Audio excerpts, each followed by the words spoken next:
Hello Leafs Nation, I'm Rick Scarborough and you're watching Blue and White Weekly, where we bring you weekly updates on the Leafs and the hockey world at large. We're only 3 games in here and, we're starting to see a couple of playoff beards spread out around the office, but that's not what's important. What's important is we have a brand new week of Maple Leafs playoff hockey to talk about, so let's get into the news. Before we get into the games of the week, let's take a look at some news from around the hockey world. The PWHL announced on Thursday that an expansion franchise has been awarded to Vancouver. This comes off the heels of their record-breaking takeover tour in which the Montreal Victoire and Toronto Scepters lit up Rogers Arena. The new Vancouver squad will hit the ice with Pacific Coliseum as their home next season. Good news for any New York Islanders players that want to grow a beard, as the team announced this week that they will be parting ways with general manager Lou Lamoriello. Upon hearing this news, the Grim Reaper remembered that he was supposed to deal with Lou years ago and just forgot he existed like the entire hockey world did.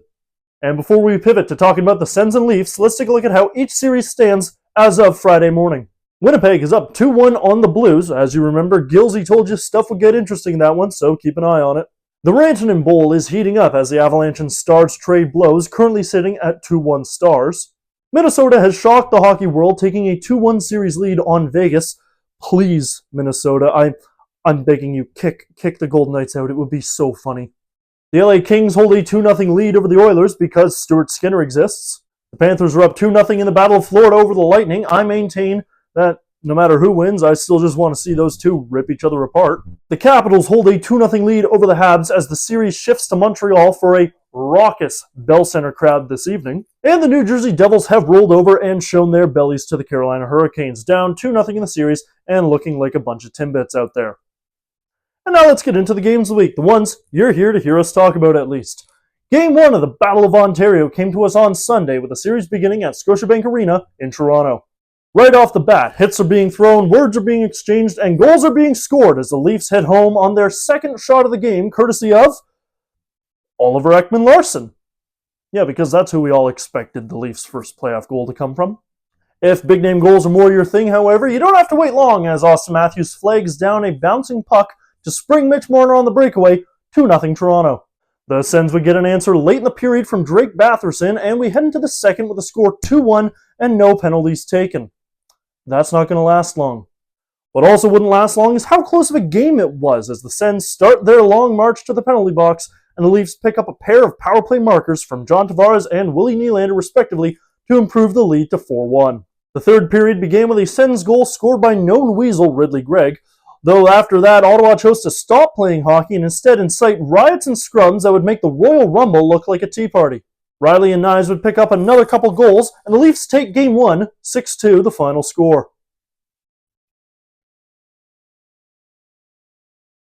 Game 2 started up a mere 48 hours later, and it started fast as a bouncing shot from Morgan Riley trickles into the net, and just like Game 1, the Leafs are in the lead early. A lead that they build on a couple minutes later when John Tavares connects on a power play and the core continues to produce. The second period began with a bit of pushback from the Sens, both offensively and quite literally, as the rough stuff we all expected out of this series continued to the point where Anthony Stolarz hit Ridley Gregg with a shoulder tackle for getting pushy in front of the net.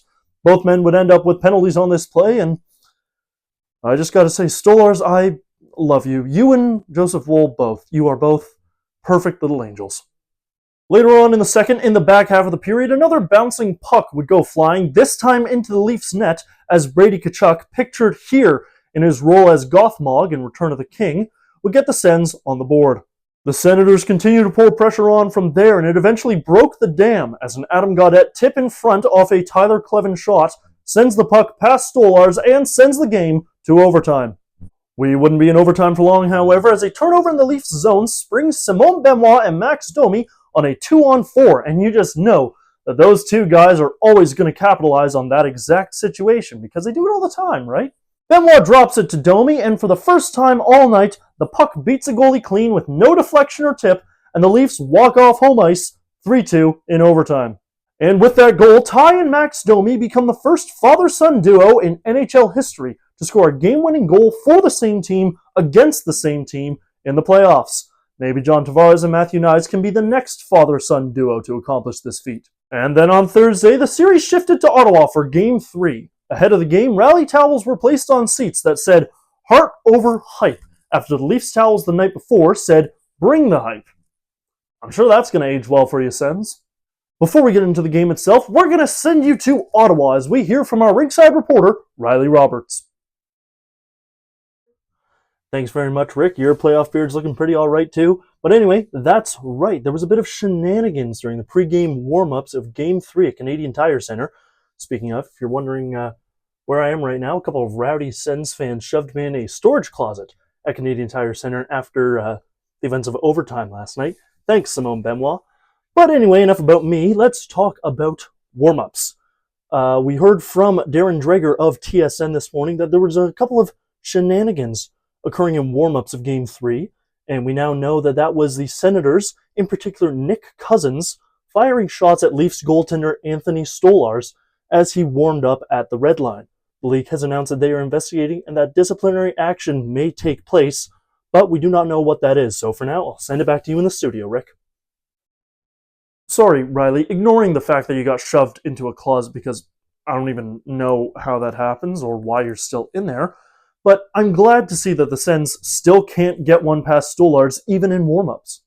After a scoreless first period of back-and-forth penalties, most of which probably shouldn't have been called on either team, Claude Giroux realized that he's still alive and playing in this series and scored early in the second to give the Sens the lead in this game and their first lead of the series. That lead was short-lived, however, as Matthew Knies got credit for a goal on an awkward pinball play where Willie Nylander fired the puck from the high slot, tipped by Knies, and it ricocheted off a handful of skates and sticks before sliding past Linus Ullmark.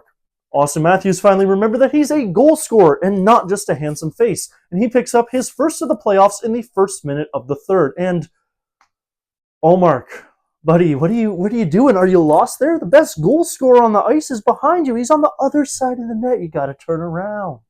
An admittedly nice wrister from Brady Tkachuk would tie the game after that, and we go to overtime for the second game in a row, and just like last time, overtime was short-lived as Matthews wins the puck to the point and Simone Benoit, who we all thought would be the hero because of course he would, scores to win the game. He set up the winner last time, now he gets it this time, and the Leafs hold a 3-0 series lead heading into Saturday night. Looking ahead in the week, Game 4 comes at us tomorrow night, Saturday night, as the Leafs look to pull off a postseason sweep for the first time since the 2001 first round, which was also against the Ottawa Senators. Should the series continue, we'll have to wait until Tuesday the 29th for Game 5. We'll have all that to talk about, plus so much more in the next one. But for now, thank you very much for watching Leafs Nation. Be sure to like and subscribe. And remember, go Leafs, go. Get out the brooms.